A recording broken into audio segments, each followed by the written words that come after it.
India's immediate neighbor in the northeast is Myanmar, which also happens to be world's second largest opium producer. The military coup and the collapse of government has worsened the law and order situation in the country. The inside information is that India's other neighbor, China, wants Myanmar to handle its dirty business of narcotics.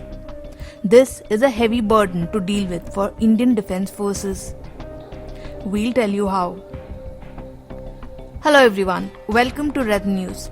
Like, share and subscribe to our channel and give us your precious feedback so that we can prepare more in-depth videos on different topics which are avoided by mainstream media. Let us begin with how bad is the situation of drug menace in the northeast. Assam Rifles, also called the Sentinels of East, have confirmed that the amount of narcotic smuggling have increased since the collapse of administration in Myanmar last year. To avoid getting caught, small kids as young as 4 to 5 years old are now being used as courier by different gangs. Apparently, they are paid as much as ₹1,000 per soap case if the drugs are smuggled to Myanmar, and at a time 50 to 100 such soap cases are asked to be smuggled. Other than smuggling, a lot of people are also involved in the farming of opium. During one of the joint raids by police and Assam Rifles, their drone ran out of battery while recording swathes of opium farms. That should give you an idea about on what large scale such opium farming is done. So how come our forces don't destroy all the opium farms often? The reason is usually such farms are located at inaccessible areas of the hills. Experts in the field say that a normal farmer who earns ₹2 lakhs per year may earn up to ₹10 lakhs for farming opium, making it a very attractive business.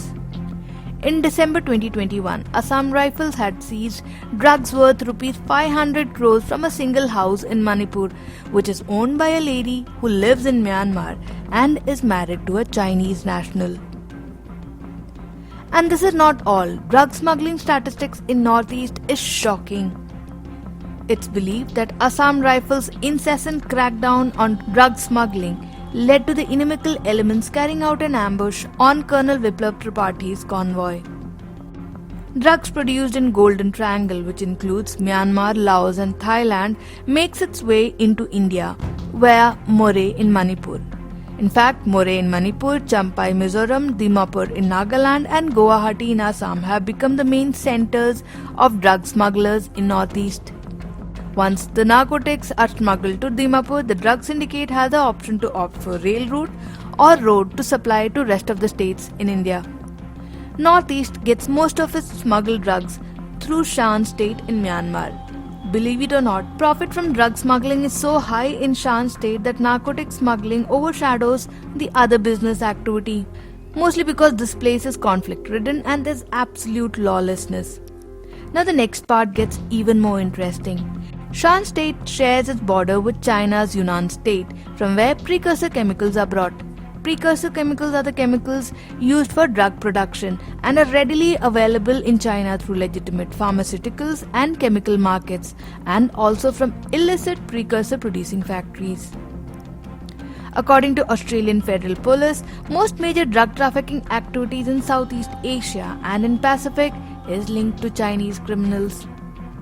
A United States Department of Justice report says that most of the drug trafficking in Myanmar and famous Golden Triangle has the involvement of Chinese nationals. In 2018, President Trump brought up the subject of drug smuggling in a discussion with his Chinese counterpart, Xi Jinping. To not hurt China's business relationship with America, those involved were soon moved out of China to Myanmar, which is a smuggler's paradise due to poor administration and lawlessness. India and Myanmar have cordial relations, but Myanmar army does take China's help on a lot of issues, which forces it to give in to the demands of China. Meanwhile, in India, to counter the increasing smuggling menace, Indian government has decided to give Assam Rifles the power to search premises, seize drugs, detain any person or arrest the person who has committed the offence without a warrant. Also, Manipur's chief minister has said that now satellites are being used to locate poppy farms. Government is also providing saplings of high value and nutritional crops as an alternative for poppy plantation. But unfortunately, the reality is these steps will take a very long time to produce results. Till then, Assam Rifles and India's other defense forces have to shoulder a lot of burden.